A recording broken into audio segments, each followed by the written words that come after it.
और अखिलेश इस वक्त हमारे साथ जुड़े हैं। अखिलेश, आप इस वक्त हमारे साथ जुड़े हुए हैं और ये बड़ी खबर फिलहाल सामने आ रही सूत्रों के हवाले से, कितना वक्त लग सकता है, फाइनली बड़ी खबर कब सामने आ सकती है और इसके अलावा प्रोसेस कितना लंबा होगा और कितना बड़ा पॉलिटिकल मूव, सब समझाइए।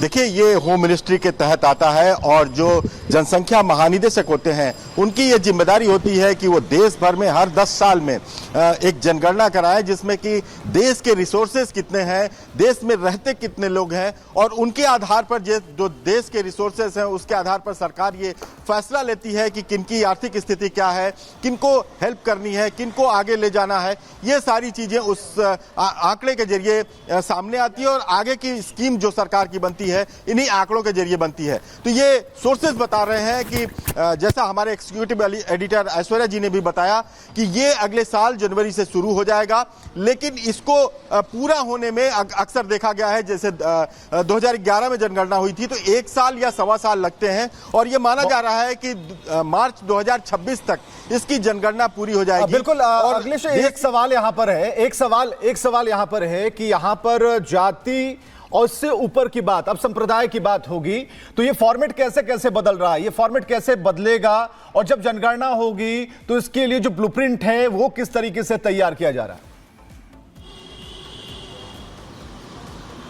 देखिए, ये जो फॉर्मेट तैयार किया जाता है, जो फॉर्म भरवाया जाता है प्रत्येक व्यक्ति से, जिससे पूछ करके वो अधिकारी भरता है, उसमें तमाम ऐसे कॉलम्स होते हैं जिसके आधार पर देश के तमाम मुद्दों को, तमाम सवालों को हल किया जाता है सरकार की तरफ से और सरकार के पास एक आंकड़ा रहता है, एक ऑथेंटिक आंकड़ा रहता है। लेकिन इस बार अगर देखना होगा कि क्या फॉर्मेट में ये भी डाला जाता है, ये कॉलम होता है कि आपकी जाति क्या है, आप किस धर्म से आते हैं या किस क्षेत्र से आते हैं या किस तरह की आपका बैकग्राउंड है, ये कई चीजें हो सकता है उसमें कॉलम बढ़ाई जाए। लेकिन अभी ये कुछ क्लियर नहीं है। जो पुराना फॉर्मेट है उसके आधार पर अगर कहा जाए तो उसमें सिर्फ आपका नाम, आपका पता, आप कहां के रहने वाले हैं, आपकी इनकम कितनी है, आपके परिवार में कितने लोग हैं, ये सारी चीज उस आंकड़ों में होती थी। लेकिन जिस तरह से जाति जनगणना की बात कराई गई, आपने देखा होगा बिहार में कराया गया,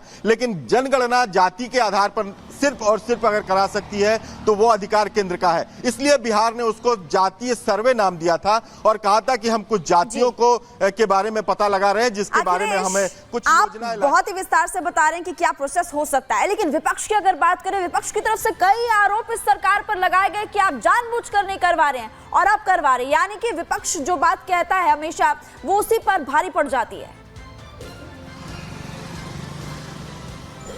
देखिए, ये मजबूरी थी। 2011 के बाद 2021 में जनगणना होनी थी, लेकिन कोविड-19 की वजह से जनगणना नहीं हो सकी।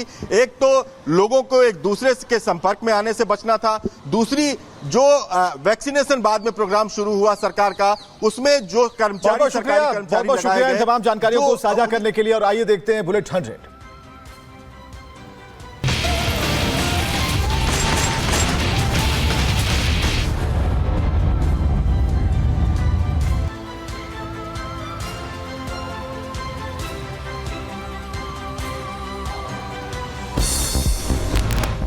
दिल्ली में हवा की गुणवत्ता हुई बेहद खराब, 300 पार पहुंचा AQI। आनंद विहार में AQI 358, मुंडका में 367 दर्ज हुआ AQI।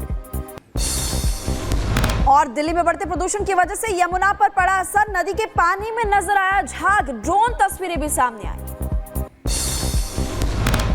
ताजनगरी में भी खराब हुई आबो हवा, सुबह सुबह ताजमहल के पास आई धुंध नजर। प्रदूषण बढ़ने की वजह से लोगों को करना पड़ रहा परेशानियों का सामना।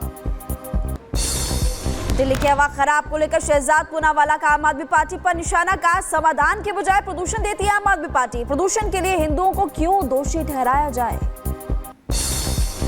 जम्मू कश्मीर के अखनूर में सेना की गाड़ी पर आतंकियों ने चलाई गोली, इलाके में सर्च ऑपरेशन जारी।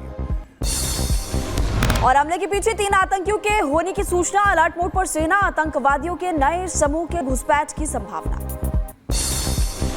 आतंक के खिलाफ सुरक्षा बलों को बड़ी कामयाबी, उत्तरी कश्मीर के हंदवाड़ा से लश्कर आतंकी गिरफ्तार, एक पिस्टल समेत कई संवेदनशील सामान बरामद।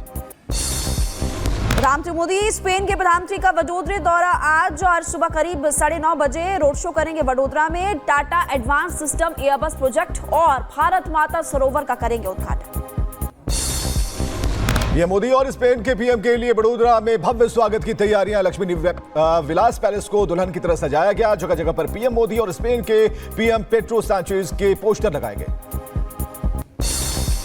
शिवसेना शिंदे गुट की दूसरी लिस्ट जारी। 20 उम्मीदवारों का ऐलान किया गया। वर्ली से आदित्य ठाकरे के खिलाफ मिले देवड़ा को टिकट तो डिंडोशी से संजय निरुपम और कुंडाल से नीलेश राणे लड़ेंगे चुनाव। टिकट मिलने के बाद संजय निरुपम की पहली प्रतिक्रिया, बोले जैसे हरियाणा में बीजेपी का भगवा लहराया है उसी तरह महाराष्ट्र में महायुति का भगवा लहराएंगे। कांग्रेस नेता के विवादित बयान पर भावुक हुई सीता सोरेन। कहा कि इरफान अंसारी को आदिवासी गांव में नहीं दिया जाएगा प्रवेश।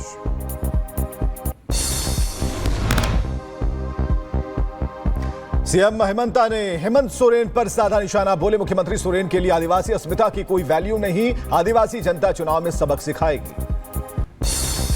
मध्य प्रदेश के श्योपुर में दिग्विजय सिंह के खिलाफ केस दर्ज। बिना अनुमति रोड शो और सभा करने का भी आरोप लगा। दिग्विजय सिंह, जीतू पटवारी समेत कुल 6 लोगों के खिलाफ केस दर्ज किया गया।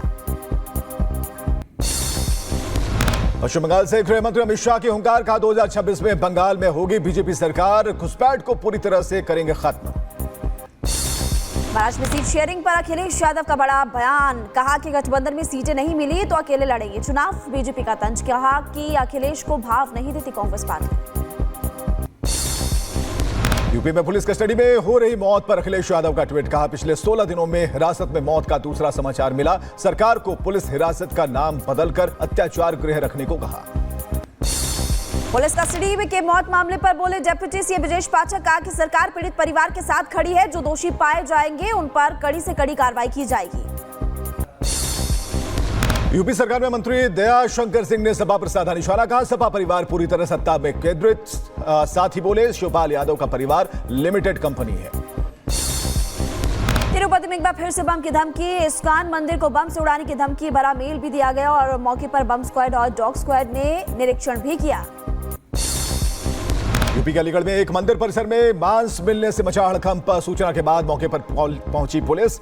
मामले की जांच जारी। मध्य प्रदेश से शाहजहांपुर में राम मंदिर में नमाज पढ़ने पर बवाल हो गया। 3 भाइयों ने जबरन घुसकर मंदिर में पढ़ी नमाज। पुलिस ने तीनों के खिलाफ केस दर्ज किया। जबलपुर के खमरिया ऑर्डिनेंस फैक्ट्री ब्लास्ट का Pakistani connection. Social media post से पुलिस में मची खलबली। पाकिस्तान के नाम से शेयर की गई पोस्ट। ब्लास्ट में 2 लोगों की मौत जबकि 11 कर्मचारी हुए थे घायल। और खबरों में आगे बढ़ते हैं। अगली खबर, 51 फीट ऊंची हनुमान की प्रतिमा का अनावरण किया गया और इस दौरान सीएम योगी आदित्यनाथ भी मौजूद रहे।